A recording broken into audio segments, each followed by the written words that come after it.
All right, you and I are about to watch an arrogant, noble lady get completely tamed by her tutor. She actually listens to me now, trading her usual spoiled attitude for polite respect. But when we first met, she tried to humiliate me by sticking her foot out and demanding a kiss. But a split second later, I slapped her straight to the floor. But shockingly, instead of getting angry, she actually developed feelings for me. Why? Because I am incredibly handsome and also possess an absolutely insane off-the-charts magic talent. To the arrogant nobility, those two traits are the ultimate signs of royalty. So they hired me to tutor this spoiled girl. But on our very first day, she tried to boss me around, demanding I kiss her dirty feet. I do not play games. I immediately slapped her across her pretty face with a heavy backhand. She had no idea I survived the brutal, unforgiving slums since childhood. Now pay attention here in the slums. If you don't fight back, they take everything, even your food. There was this eccentric old man who bragged to everyone about being a legendary grand mage. He was barely a weak one-star wizard, but thanks to him I learned basic magic. His reason for teaching me was hilariously simple. He just felt a grand mage like himself needed a follower, because in his mind every great wizard deserves a devoted apprentice. A year quickly passed, and the old man was shocked to find I mastered mana flow. I opened my eyes, and instantly a blue sword formed. The glowing blue blade blasted forward, directly striking a massive tree in the distance. The old man stared at me in absolute disbelief, totally stunned by what he was seeing. I reached his exact level in just one single year. That night, he got completely wasted on cheap wine. He mumbled that noble geniuses become 3-star mages by adulthood, something poor folks like us could never achieve. A level commoners could never reach in a lifetime because the rich control all the power. Nobles have the high talent and completely monopolize all the high-level spellbooks. No matter how hard a commoner works, they always lose to pure noble bloodlines. That night felt incredibly long. Even the loud, bragging old man became unusually quiet and solemn. The next morning I returned home, only to find him cold on the floor, his life completely gone. His body was covered in brutal bruises. I thought he got into a fight. You and I both know this is tragic. I soon learned he was caught trying to steal a high-level spellbook. The palace guards caught him in the act, and that was how the tragedy happened.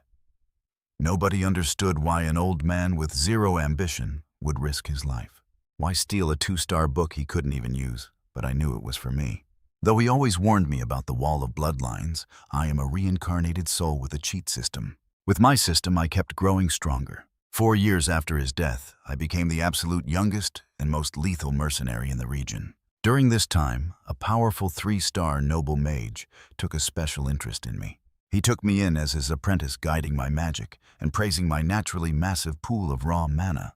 Because of my heavy real combat experience, my magic control was top tier. My mentor Cardia was always amazed at how stable my mana flow remained during battle. But suddenly Cardia noticed a violent, crushing surge of magic erupting from my body. A loud explosion rattled the entire tavern, making the other mercenaries think they were under attack. Everyone drew their weapons, but I stared at my hands. Did I just reach 2-star? Before I could even process it, Cardia grabbed my arm and dragged me away. He warned me to stay absolutely quiet. Outside, armed mercenaries were already searching the streets. We slipped past them, running into the shadows of a quiet, empty alley. Once we stopped, Cardia looked at me in deep worry. And trust me, you and I are not ready for his next warning. Let's dive into a world where arrogant nobles ruthlessly guard their status. To them, magic is the ultimate privilege. And you just cast a high-level 2-star mental spell. Unbelievable 2-star magic. If other greedy nobles find out a kid your age is already a 2-star mages, they will definitely crush you. They won't let you off easily. A year passed, and my mentor Kadia decided to leave this place. An elf family patriarch invited him to become his daughter's personal magic tutor. It was an elite family. Even the royal Grand Duke respected them. For Kadia, it was an offer he couldn't refuse. It was an offer he simply couldn't refuse. Before leaving, he gifted me a rare 2-star spellbook. Now the magic I master, my skills are completely well-rounded, ready for any crisis. Later, the tavern owner told me he found a lucrative gig. A high-paying mission commissioned by Grand Duke Duplan himself. You know what that means, right? It's a massive deal. Now pay attention here, Because why on earth would a powerful royal family ever hire simple mercenaries like us? The owner snapped, asking if that's really what we should be worrying about right now. This is the ultra-rich Duplan family. If we pull this off and build a solid connection, we will get endless high-paying jobs. We will have a constant stream of gold. So what exactly do they want us to do for them? Nothing special at all, just clearing out a few weak monsters lurking on the border of their territory. But the more I heard, the fishier it sounded. An elite powerhouse family like the wealthy Duplans. They have elite knights and powerful high-tier mages. Why would they ever hire cheap, run-of-the-mill mercenaries? I turned on my heel, ready to walk away. Seeing me walk, the tavern boss panicked immediately.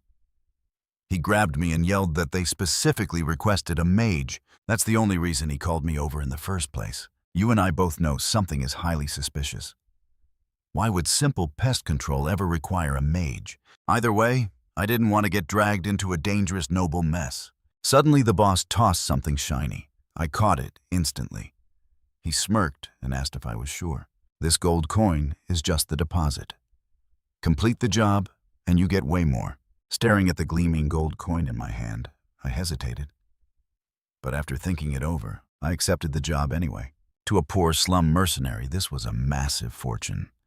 Soon he led me to meet our clients, but the high and mighty officer took one look at my young face and sneered in disgust. He claimed I was far too young to be a capable mage until a mysterious cloaked woman finally spoke up. With her word, the officer backed down. Soon we arrived at the Grand Duke's territory to hunt beasts, but all we found were a bunch of weak, low-level goblins. Within seconds, I completely wiped out the entire goblin horde. The three clients watching me were absolutely stunned. They never expected a kid to take down so many monsters so fast. As for the mysterious cloaked woman, she was clearly highly satisfied with my raw magic power. Once I returned to the tavern, a fellow mercenary named Perrin was absolutely furious and screamed at me. Have some pride. No matter how poor and desperate we commoners get, we should never become dogs for those arrogant nobles. He demanded to know how much they paid to make me throw away my dignity. The tavern owner just smirked and slowly held up a single finger. Perrin scoffed, assuming it was just a single silver coin. But the boss smirked and shook his head. Instantly, Perrin's eyes lit up with pure greed. Wait, you don't mean a gold coin? And that's where we leave it. Trust me, things are about to get wild. You and I would probably kill for a sweet job like this. Then my boss asked how the job was going, and I told him it was nothing special, just a few dead goblins. It should be finished soon. But those three clients, they are incredibly weird. First, that maid who claims she just washes dishes. Her hands are too smooth for manual labor. And that dispatcher, he is high-ranking, yet he constantly takes cues from that mysterious lady. Right then, my boss solemnly reminded me that we are mercenaries. There's no need to dig into our clients' hidden lives. We just finish the job and get paid. That is it. I dropped it because he was absolutely right. Trust me on this, and the wild survival is the only thing that matters. Everything else is secondary. By morning, I had completely cleared out all the monsters, and I pocketed 2 gold coins. Kid, I am highly impressed by your skills. Would you be open to taking on a new request? It is completely safe and pays 15 gold coins. Hearing that, both my boss and I froze. We realized the monster hunt was just a test. This new gig was their real goal. Before long, we arrived at the massive Duplan estate. Before we go in, let me introduce myself properly. I am the chief butler of the Duplan family. Sorry for hiding my true identity. Hearing this, my boss immediately bowed to him, since a powerhouse like that is someone we cannot afford to offend. You and I both knew they were elite, but their status was wilder than I imagined. Then the mysterious woman removed her hood.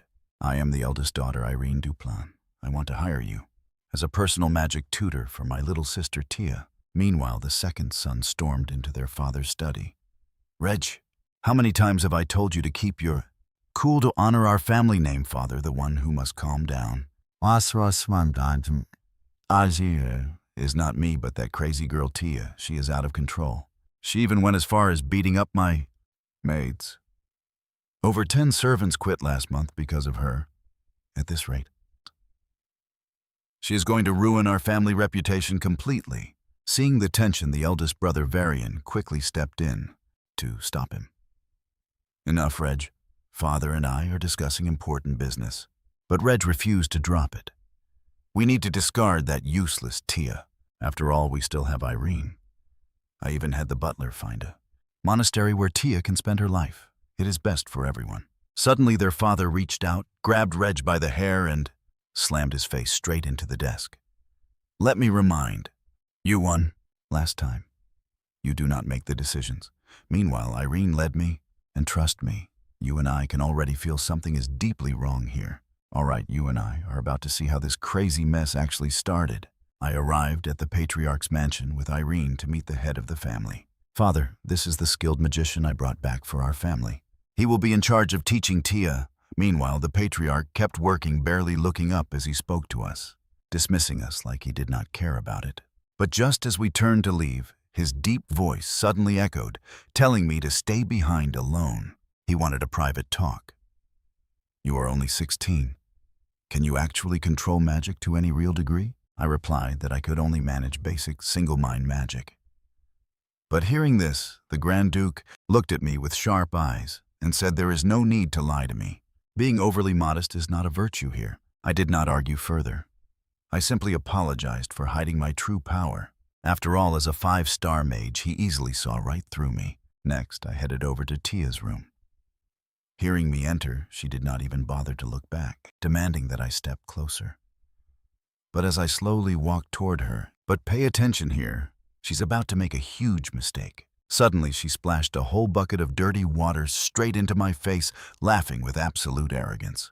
I thought a disgusting sewer rat had snuck in, she sneered. So you are that cheap mercenary the butler mentioned? With your trash background, you do not deserve to teach me. She climbed onto a wooden stool to stand above me. But when she saw my eyes remained completely calm, her expression turned incredibly ugly and furious. Furious, she kicked me hard, then took off her shoe and pointed her bare foot, saying a lowly commoner like me was only fit to lick her dirty feet. But the next second, she was smacked right across the face. Clutching her red cheek, she stared at me with absolute wide-eyed shock. You and I both know she had that coming, but she was completely stunned. Get up, I told her. Do not make me say it twice. Shaking off her shock, she leaped up. Do you not know I am the Grand Duke's daughter, and nobody like you dares strike me? Before she could even finish her sentence, another brutal slap landed. Tia fell back screaming and throwing a massive tantrum. The butler and maids rushed inside. What do you think you are doing to Our Lady? If the Grand Duke hears about this, you are dead. Calmly, I pulled out an official document. The Grand Duke gave me full authority. I can punish and handle Lady Tia however I see fit during her lessons. The butler stood frozen, totally unable to utter a single word of protest. He recognized the handwriting on the paper. Meanwhile, Tia watched in utter horror, shaking as she realized she was now forced to obey a lowly commoner. Soon her angry older brother Valian slammed the door open, calling me a shameless dog. Who gave you the right to put your filthy hands on my precious sister? Facing the furious oldest son of the Duplan family, I gave a cold reply. This was directly approved by the Duke. The second brother quickly stepped in to stop them, but Valian was not backing down, demanding I follow him. You actually did a great job, he whispered. Tia definitely needed that beating, but do not worry, my brother is not that crazy. He just wants to test you. Following Valian, we reached, and trust me, you and I are going to want to see what is hiding in here. All right, you and I are diving right back into the story of our absolute beast of a tutor. Varian admits he kept Tia's old room exactly as it was, feeling incredibly guilty. He apologizes for his past actions, but Derek waves it off, wondering why they are here. Varian explains he wants to prove his daughter is not evil. It is just that at some point, she became completely obsessed with magic. And since she could not learn it, her personality became worse and worse.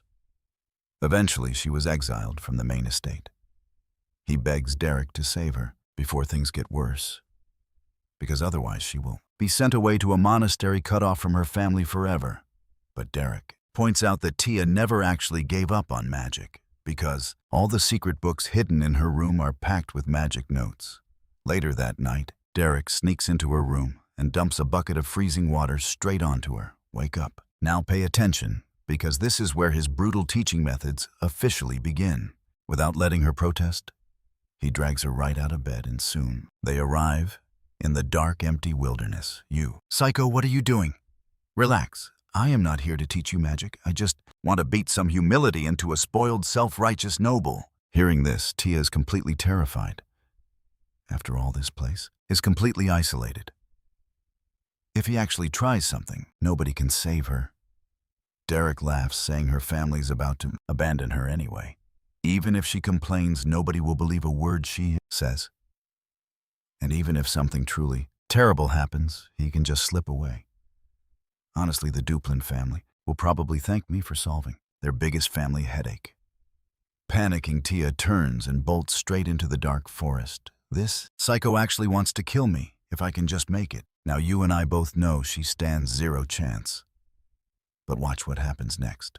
Suddenly, a blazing wave of heat rushes from behind. She turns and gasps as a massive fireball forms in Derek's hand. Tia's eyes widen in shock. A fire spell is a 2-star magic. This guy looks the exact same age as her. So how is he already a 2-star mage? Suddenly, the fiery sphere streaks right towards her. She dives to the ground just as it detonates nearby with a massive, deafening boom. Terrified, she forgets everything and just scrambles to escape this absolute monster. But out of nowhere, a stray branch trips her, sending her crashing down. Before she can even push herself up, a glowing magic blade is pressed directly in front of her face. I didn't expect you to run so fast since you were locked up all day. Tia does not even try to argue and desperately scrambles deeper into the woods. Watching her, Derek feels a sudden wave of familiarity. He recognized these woods from the paintings in her room. This is where she spent her childhood running around and hiding. She probably does not even realize she was channeling mana from this forest and pouring it directly onto her canvases. But before Derek can ponder further, he senses a sudden threat. It turns out Tia didn't actually run away. She is hiding nearby, waiting to ambush him. But Derek slices her rock clean in half. Trust me, you do not want to miss what is next. Trust me on this, an idiot tries to sneak up on me, but my blade slices his rock in half. Trust me, you will love how she chooses to fight back instead of trying to run. But she completely underestimated the massive difference between us. Now she does not even have the strength to run. What else does she have to say? Hearing this, Tia could not help but sneer at me with pure defiance. Did you honestly think I would grovel on my knees and beg for your forgiveness? If you want to fight, just do it. But why are you so obsessed with bloodlines? Hearing my words, Tia completely froze her eyes, turning lonely and bitter. Besides my family bloodline, what else do I even have? Every noble uses magic. So why am I the only failure? Why is it never enough? No matter how hard I try, it is completely useless. If I lose this, then I really have absolutely nothing left in this world. After listening, I raised my sword high in the air and swung it straight down. Now watch closely. She opens her eyes completely unharmed and surrounded by cold. Shards of ice had blocked my blade. She stared in absolute disbelief at her own hands.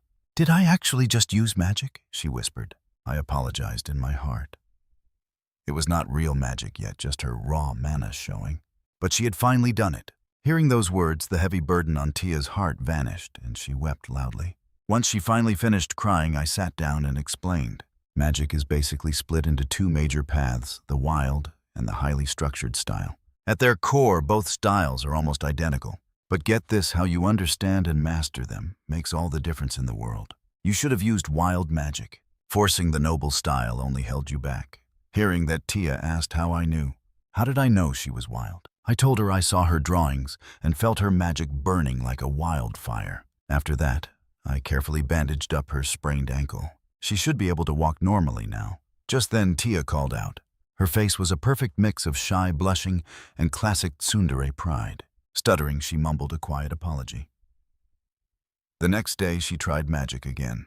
She failed, but it was okay, because now she had finally taken that giant first step forward. She just needed to learn from me. But opening her door, she startled her maid. In a panic, the poor maid spilled water all over Tia's dress. The terrified maid kept bowing and apologizing over and over. With Tia's old temper, she knew this would not end well at all. But to her shock, Tia did not seem to care about the mess. She just calmly told her to be careful. The maid thought she was dreaming. What on earth happened to her? She walked away without hitting me. Meanwhile, I was fast asleep. But then a loud, violent pounding woke me up. Opening the door, I found Tia standing there, with her hands on her hips. Teach me to control this mana. I tried doing it alone, but nothing worked. Instead of answering, I slammed the door shut. Come back this afternoon, I am exhausted, and that is where we leave it. The butler's face is absolutely priceless. All right, you and I are about to watch a spoiled, noble lady absolutely lose her mind over studying. Even if she sits there hugging her knees and pouting, it won't work. It is officially study time right now. Hearing this, Tia snaps back aggressively. She loudly claims she is not pouting, but is actually completely furious until she meets my incredibly sharp gaze.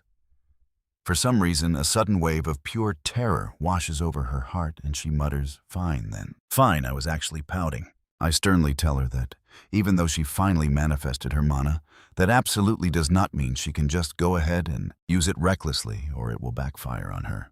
Hearing my strict warning, Tia reluctantly climbs down from her bed, calling me a boring, stuffy magic teacher. All right, since she thinks I am so incredibly stiff and boring, then I will gladly teach her something wild and exciting just like I did that night. Tia instantly shivers in fear, quickly waving her hands and insisting that being boring is actually quite nice. Right after that, I finally begin guiding her through the fundamentals of magic manifestation. Once she gets the hang of it, she can learn simple spells. Watch closely here. Since she carries the prestigious Duplin bloodline, her magical potential is actually far greater than any normal mage in this world. Naturally, she is way more gifted and talented than any ordinary person. Hearing my rare praise, Tia's ears twitch with pure joy, and she tries to hide her blushing face. She looks up with a shy, blushing face and asks if I really think she is that gifted. And yes, she absolutely is. Creating an ice wall the exact second her magic awakened proves she has incredible potential. That alone shows she is a cut above the rest. Tia shyly twirls her hair, smiling widely, and asks if that means she is a total genius. I quickly tell her that having talent and being a genius are two completely different things. Meanwhile, watching this sweet moment from outside the window, her brother Reg looks absolutely miserable. Furious, he drags his older brother Varian to see their father. The father is actually incredibly relieved to hear about Tia's magic. He takes a massive, deep sigh of relief. But Reg quickly snaps, arguing that just because she finally manifested a little magic now, they shouldn't cancel sending her to the monastery. "Shut up, Reggie," his father barks. "Your sister worked so hard to get to this point. As her brother, even if you cannot praise her, at least do not kick her when she is down." Reg completely ignores him and asks, "Do you and I really forget all the terrible things she did in the past just because she made a single tiny bit of progress? Can that truly erase all of her past crimes?" Hearing this, the family head falls completely silent. Meanwhile, I am incredibly glad that Tia is finally taking her training seriously. But there is a catch. She literally clings to me 24/7 now. I cannot escape her no matter where I try to hide. Even in the middle of nowhere, she tracks me down, demanding to know why I am hiding from her. She orders me to stay by her side at all times, threatening to tell her father that I am being lazy and not teaching her. A few days later, the eldest son, Varian, finds me to ask how her training is actually going. I assure him she has made huge progress and is doing incredibly well lately. In fact, becoming a certified one-star mage is honestly just a matter of time for her. Hearing this, Varian finally relaxes, but then warns me about a major upcoming issue. He warns me that his mother is returning to the estate next week, and she absolutely despises commoners. If she finds out a commoner like me is tutoring her daughter, she will certainly cause serious trouble. I calmly nod, saying I will keep that in mind. But then I ask, is Varian hiding something you and I are going to have to find out in the next episode? All right, you and I are starting with this noble heir, bragging about being the family successor. Varian kept going, wishing that everyone in high society shared the exact same noble values, but reality is never that simple. Watching him preach all these grand empty theories in front of me, I just cut him off and asked what he actually wanted. Varian froze instantly. When he slowly turned his head, Tears were already welling up in his eyes. He sobbed that now that Tia has grown up, she won't even play with him anymore. He is heartbroken. Looking at his ridiculous face, I was completely speechless. Seriously, I thought this guy was supposed to be a highly respected and steady leader, but today was a massive eye-opener. Suddenly, he grabbed me and begged, "Please, help me make Tia adore her big brother again." Just like when they were kids. I asked why I should help, and he cried that she clings to me all day long. She must like me. Now pay attention to this next part, because what he pulls out is absolutely terrifying. It was a creepy doll. Varian claimed he made it himself, and asked if it looked exactly like his beloved sister. I stared in pure silence for a long time, totally creeped out, before finally whispering, "Are you sure you are not cursing her?" Shortly after, the Duchess summoned me to her parlor. She mentioned hearing rumors about a highly skilled new magic tutor working in the estate. Then she asked which noble family I belonged to, so she could send them her thanks. I calmly replied that I do not belong to any noble house. I am just a commoner. Her face twisted with absolute shock and pure rage. She immediately stormed off to find her husband. She confronted the Duke, screaming that a mere commoner had no right to be there. Why is a lowborn teaching our precious daughter? You and I both know how these arrogant nobles react. But the Duke has a secret. He confessed that while he usually avoids hiring commoners, every single noble mage flatly refused to teach Tia. Plus, this tutor was recommended by their eldest daughter. Irene insisted that aside from his low status, the man is an absolutely perfect teacher. But the mother was furious, yelling that having a peasant as a tutor would make their entire family a laughingstock among the high society elites. Just then Reggie walked in calmly, suggesting that if the commoner truly has the skills, then his status shouldn't matter. He asked his father for permission to test me, but the Duke snapped, warning Reggie that he was absolutely no match for me. He told him that I am a real mage, and an incredibly powerful one. Reg stood there in stunned silence. He never expected his father to praise a commoner. The Duke's high opinion of my strength shook him to the core. Fine, Reggie thought if he couldn't fight me, he would test Tia instead. If this commoner is really a genius tutor, then Tia must have made massive progress. He wanted to see the results of this teaching with his own eyes. The Duke thought it over carefully, and eventually gave his nod of approval. When Varian heard about the upcoming test, he immediately rushed to confront Reg. He demanded to know why Reggie was doing this to their sister. Reg sneered, asking if Varian actually believed Tia had suddenly changed for the better. He could never forget her past behavior. But Varian insisted she is still family. She is their little sister. And as her brothers, they are supposed to protect her. Reg snapped, screaming that this is how she got ruined. Trust me, things are about to get wild. All right, you and I are about to see how this family forgives his worst crimes for no reason, always excusing him. If we just let him run wild and continue on like this, and slide into high society, our entire Duplan family name is going to be completely ruined. But on the other side of things, Tia got word of this and came running to find me in a total panic, holding a paper. She shoved the duel challenge into my hands and cried out that if she loses this magic combat, I will be fired on the spot. She warned me that Reg is already a highly experienced, certified, battle-hardened, one-star mage. She thought winning would be nearly impossible. I calmly looked at her and asked, "Is that all you wanted to say?" She cried, saying if she lost, she would never see me again. Soon the week passed. The day of the duel arrived. The family head noticed I was not nervous at all, looking incredibly confident. He realized that my courage in this tense situation proved I was a talent they could not afford to lose. And here's where it gets intense. Watch as Reg storms onto the dueling platform with massive ego. He screamed across the stage, promising to utterly crush Tia and make her pay for everything she had ever done. But Tia did not back down. She stepped onto the field with absolute confidence and zero fear. You see, a week ago, when she first told me about the duel, I assured her that her magic training was finally on track. Even if she ended up losing, and I had to leave her side, it would not actually impact her growth or stop her future progress. But hearing those words, Tia broke down and started crying her eyes out. She sobbed, saying she knew she was a terrible student, but she desperately wanted to keep learning magic from me. She refused to have any other teacher. I stayed silent for a long moment before looking at her and speaking seriously. I told her that while I had no idea what rules these fancy noble duels followed, I definitely knew how to make her win. Then I asked her if she truly wanted to win. In that moment, Tia recalled the painful days when she could not use magic at all, remembering how everyone mocked her constantly. Her eyes instantly flared with fierce determination as she declared that she wanted to win, no matter what kind of heavy price she had to pay. Back on the field, the head butler stepped up to announce the rules, stating that whoever triggers the opponent's defensive barrier first will be declared the winner.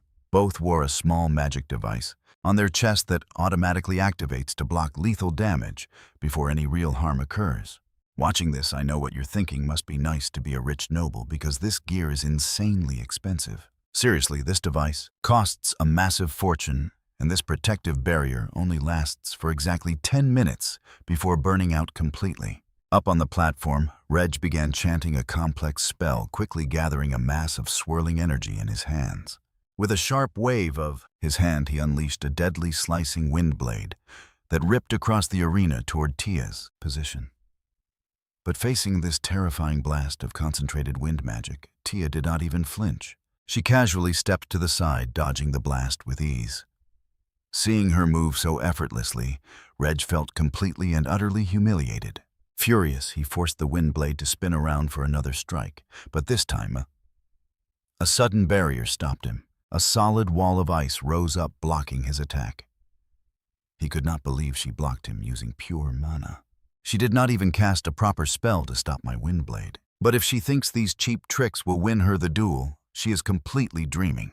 In an instant, 3 massive spheres of glowing magic condensed right in his hands. But facing this intense barrage of firepower, Tia did not show a single hint of fear. Because we had already planned for this. You see, a mercenary style of fighting is completely different from the noble way. We do not view fair play as some holy virtue. Our only goal is victory.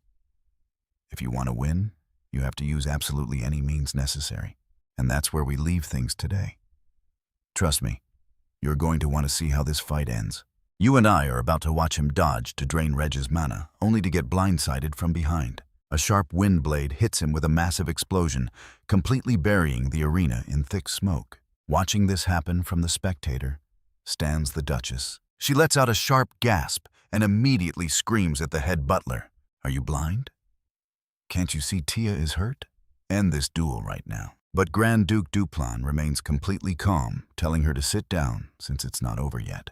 She demands to know why he's stopping her when Tia just got hit by Reg's deadly magic spell, but the Duke calmly points out that her protective barrier never activated.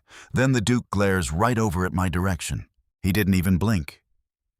Could this man have predicted all of this from the very beginning? Back on stage, Reg watches the heavy dust clouds slowly begin to clear. But no matter where he looks, Tia is nowhere to be found until suddenly. Watch closely right here. A tiny sound from beneath the stage catches him off guard. An ice spike shoots straight up, and he barely dodges it by a fraction of a second.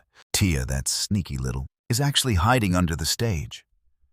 But wait, shouldn't leaving the platform count as an automatic loss? The head butler simply shakes his head because the rules don't actually forbid this, mainly because no noble would ever resort to such a cheap tactic. With no cover, Reg is forced to desperately dodge non-stop, completely losing his momentum. As he struggles, he notices something highly familiar about the fierce look in Tia's eyes. Her cold expression is the exact spitting image of that mercenary tutor. He looks over, right at me. Tia could never have come up with this crazy strategy on her own. I know what you're thinking. There is no way she planned this alone, and you're totally right. Hiding beneath the stage, Tia can sense every single time Reg gathers his mana to attack. She tracks the faint flow of his magical energy to pinpoint his location, and immediately launches a counterattack. Reg realizes he has to change tactics fast. He desperately looks around and spots a massive ceremonial flagpole standing on the stage. He climbs straight up to the top, completely cutting off Tia's ground advantage. Suddenly, Tia realizes she can't sense his mana anymore. But up there, Reg is also unable to cast any spells from such an unstable position. So he acts fast and blasts the base of the flagpole, sending the massive structure crashing down to destroy the stage. With her hiding spot crushed, he smirks, believing that victory is finally within his grasp. But Reg never expected that Tia would charge straight in for close combat. She lands a brutal flying kick directly into his chest. Before he can even recover, she grabs a handful of dirt and throws it in his eyes. Instead of pressing her advantage, Tia backs away to create distance. Reg laughs, thinking she is completely out of mana and relying on cheap tricks. But Tia's gaze remains as incredibly sharp and focused as ever. Ignoring the blood dripping down from her forehead, she barely cares. She casually wipes it away so it doesn't block her vision. Remembering my words, treat magic like a painting, and your mana is the brush.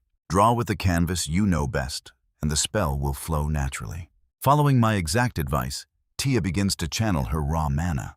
And trust me, we are about to witness the most beautiful spell ever cast. All right, let's dive into this crazy duel as a glowing magic sword suddenly appears right beside Tia. She actually managed to cast a 1-star spell, forcing her brother Reg to feel the pressure rising. It makes sense considering Reg himself is only a 1-star mage as well. He never expected that under Derek's tutoring, Tia would progress so unbelievably fast. To think she already reached his exact level in such a short time, but he still has the edge. Even if they share the same tier, Reg knows his mastery and precision are still far superior. If he can just land, the first strike victory is absolutely guaranteed.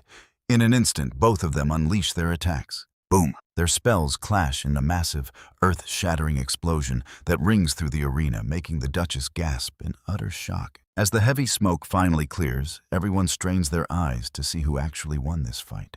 Now pay attention here, because we see that one of their protective barriers has been fully triggered. Staring at the sharp ice blade hovering mere inches from his throat, Reg is completely paralyzed with fear. His heart pounds, realizing he was just inches from defeat, while Tia stands there, looking completely shattered and hollow.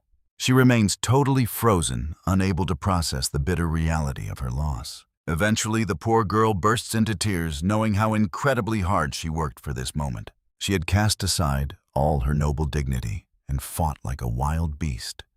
Yet she still ended up losing the match.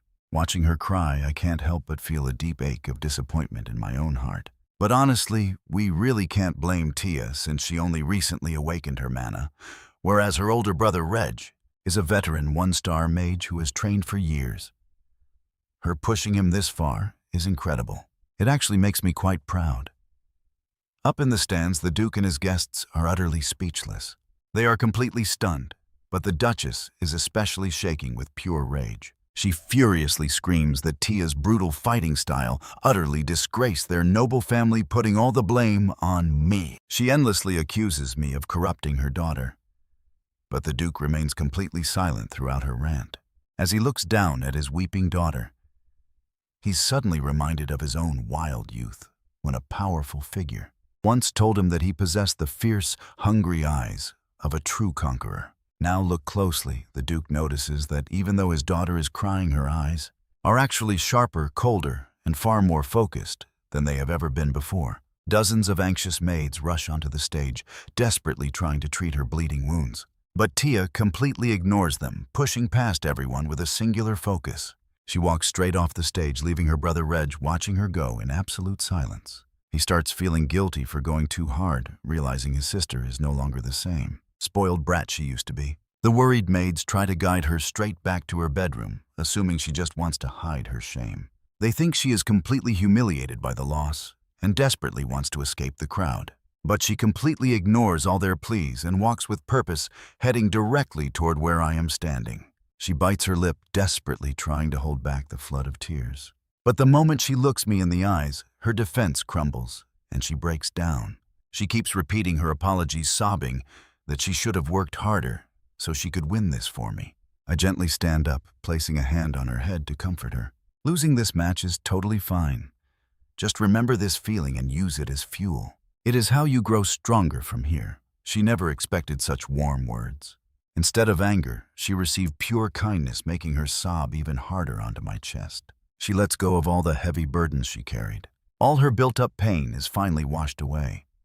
Suddenly, the furious Duchess storms over with a dramatic sigh. She wipes Tia's tears, saying she worked hard, and that is where we leave it. Trust me, things are getting wild. All right, you and I are dropping right into the aftermath of that crazy battle. Tia finally agrees to go get treated after her mother comforts her. Seeing this, I prepare to leave. but the furious Duchess blocks my path. You shameless trash. Do you think knowing a little magic makes you special? You corrupted my daughter. She suddenly slaps me right across the face, leaving a burning sting. Is this garbage all you can teach her? Tia is a lady of our ducal house. How dare you teach her dirty tricks? She raises her hand to strike again, just as the Duke walks over. Dear, you saw how awful he is. He is completely ruining our daughter. That fight wasn't magic training at all. It lacked any noble dignity. But before she can finish, watch closely, the Duke steps in and slaps his own wife instead. He yells, calling her a fool for not realizing her own stupidity. The Duchess stands frozen in disbelief, unable to process what just happened. Why would her husband publicly humiliate her to defend a lowly commoner? Yes, he is a commoner, but he is also our daughter's teacher. What kind of parent treats their child's tutor with such utter disrespect? The Duke then turns to me with a serious look. He sincerely apologizes and asks me to forgive his wife's sheer ignorance. Every parent shows love differently, and she has spoiled Tia for too long. He invites me to his private study to discuss some important matters. As we walk away, the Duchess stares at us, her gaze lingering. Her eyes are filled with pure rage and deep resentment toward me. Wherever she goes, as the Duchess, people normally bow and worship her. Yet this commoner never showed her any fear or submission. He stood his ground completely, and now he caused her public humiliation. And trust me, you and I both know a villain's grudge never ends well. She silently vows to get revenge, while the Duke ponders my reward. He knows educating his daughter so well deserves a massive prize. As the head of the family, he must give me what I deserve. He wants to offer the absolute highest reward a commoner can receive, and that is 3-star magic. He solemnly asks if I want to learn 3-star magic runes. Hearing this, I can't help but admire his sharp mind. He is a legendary 5-star grand mage who saw my intentions instantly. 3-star magic is the absolute boundary that strictly divides noble blood from the commoners. By monopolizing these spellbooks, they ensure commoners can never rise higher. I don't hesitate for a second and accept his offer immediately. With the reward settled, the Duke's tone suddenly shifts to serious. Teaching Lady Tia basic magic is barely enough for her to survive in high society. The kingdom has plenty of elite instructors who can guide Lady Tia. But the Duke notes that his daughter doesn't just need a regular teacher. She needs a true master who can unleash her hidden talent. He knows my ambition is massive. And honestly, we're just getting started. Stick with me, we are diving right into some intense, noble drama. To the nobility, your raw ambition is dangerous. But since it is you, I will let it slide. Hearing the Duke's words, I did not argue. I truly refused to stay trapped beneath these arrogant nobles. Honestly, my magic talent is far superior to theirs. Long ago, I reached the absolute peak of a 2-star mage, only needing one. A 3-star magic book to finally break through. And yet, even though the Duke's own son is much older than me, he is still stuck at peak 1-star level. I know you are incredibly ambitious, but I still expect you to tutor young Mistress Tia for a while longer. Later, she struts right up to me, declaring that she is not the old Tia anymore. She wants to be called a 1-star mage. I admit, even though she only cast that 1-star spell once, she can count as a mage. But pay attention here, because she is not satisfied at all. You are my master, yet you barely praise me. Aren't you even happy that your student made such huge progress, but I did not answer her directly? Instead, I mock her, noting she recovered fast after crying so hard. I honestly thought she would be depressed for days, but her mental state seems surprisingly solid. Blushing hard, Tia immediately denies it, yelling, "Who said I cried? Some sand just happened to blow into my eyes back then, so I only shed a couple of accidental tears. Besides, why did not father tell me the truth sooner?" She thought I was already thrown out since she lost the duel that decided my fate. After that, we got back to our lessons. I tell her that with her current learning speed, she will easily master other 1-star spells soon. Hearing this rare praise from me, her face completely lights up with a bright, joyful smile, and she instantly asks, what is next? Let's see if she can handle what is coming. She starts babbling about learning the instant cast mana sword or the wind blade I used, which looked incredibly powerful to her. But as she goes on and on about these cool spells, I calmly shut her down.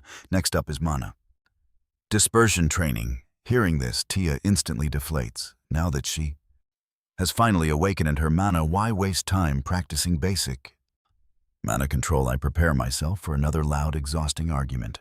But surprisingly, before I can even say a single word, she just nods and agrees. Despite her disappointment, she actually listens to me, grumbling. Whatever you say goes. I really thought we were finally learning real magic. And got my hopes up for nothing. Then she notices me. Staring at her with a very weird expression. Why are you looking at me? Like that, is there something on my face? I reply that her sudden obedience feels way too unrealistic. Did she actually get hit on the head during that duel? Hearing this, Tia turns away in a huff. What kind of person do you think I am? I have been obedient from the start. Hearing that, I decide to remind her of her past crimes. You literally threw water on me twice and tried to force me to kiss your feet. Hearing this, Tia freezes in pure embarrassment, stiffly marching away. Wow, the weather is so nice today, perfect for practicing our mana training. Honestly, you and I can't help but laugh at how much she's changed. Let's see if this spoiled, noble girl can actually survive her brutal training session tonight. Midnight hits, leaving Tia gasping for air on the floor. She collapses, completely drained of energy. Suddenly, she mentions what her maid said. Things are about to get busy. Starting next week, her schedule is packed with noble classes, giving her a massive headache. To calm her down, our main character offers some reassuring words. This is great news. She is mastered in dual casting and now getting real tutoring. This proves her family has absolutely no intention of giving up on her. Still, Tia complains about the endless hours of history, music, and etiquette. She wonders how her perfect older sister Irene ever managed to survive it all. Back then, enduring that brutal training is exactly why Irene became the flower of the kingdom. Then our main character asks if anyone is still trying to get him fired. While the Duke is pleased, the Duchess is definitely not backing down yet. Tia admits she understands why her mother hates him teaching her. She worries Tia will lose her high-class refinement and manners, or worse, end up living like a rough mercenary. Now watch closely, because our main character is about to cook up a genius plan. The solution is simple. Give her zero excuses. We will be completely fine. A few days later, the Duchess is still sick with worry over her poor daughter. She dreads what that savage commoner might be doing to her. What if he is training her like some street thug? The mere thought gives her a terrible headache. But you and I both know she is completely underestimating our guy. What could a filthy commoner possibly teach her precious girl? Suddenly she spots Tia walking down the hallway. She opens her arms, expecting her cute little daughter to run in. She waits and waits, but her daughter does not budge. Instead, Tia stands perfectly straight, keeping a polite distance. She performs a flawless, noble bow, leaving her mother frozen in shock. She apologizes for not greeting her mother sooner while recovering. But with piano class starting, she must take her leave. Seeing her act so graceful, she mistook her for Irene. Hold on, is that a confession? The young lady could not contain her true feelings anymore. And suddenly several other noble daughters are deeply interested. All because Tia's older sister started bragging. She brought him up at an exclusive high society tea party. They are shocked she braved the dangerous slums just to find him. Irene explains she was searching for a magic tutor, and luckily stumbled upon an absolute prodigy. Hearing this, Lady Alfie acts calm, but is burning with curiosity. She wonders what makes this boy so special. And trust me, we are about to find out just how overpowered he really is. Let us look at her sister's new magic tutor. Nearby, Dennis gets curious. Wait, is not Tia supposed to be completely unable to use magic? Countless famous noble mages could never solve her problem. So how could this random young guy actually help her? Hearing this, Irene smiles widely, showing absolutely no effort to hide her deep admiration. Under his guidance, Tia can now not only cast one-star magic, but she even almost defeated our older brother Reg.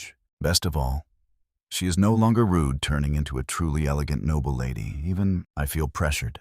Hearing this, Dennis offers his congratulations on finding such an amazing magic tutor, but secretly he plans to uncover the kid's real identity as fast as possible. Now watch closely, because Tia's reputation was so bad that her family never spoke of her. But now Irene is suddenly gushing with non-stop praise. Unaware of the hidden motives of the two, listening to her, Irene accidentally leaks my entire background, revealing that despite his low birth, the boy is insanely capable and is a Belton mercenary with combat skills that are absolutely mind-blowing. This news shocks them both. After all, to typical nobles, mercenaries represent nothing but violence and lawlessness. But Alfie starts thinking, if this mercenary turned the notorious Tia into a polite noble lady and actually taught her magic, then he is definitely worth meeting. So he asks for my name. Irene gets a bit curious why he wants to know. Alfie explains that since the boy is Tia's tutor, he will surely become famous, and he simply wants to know his name early.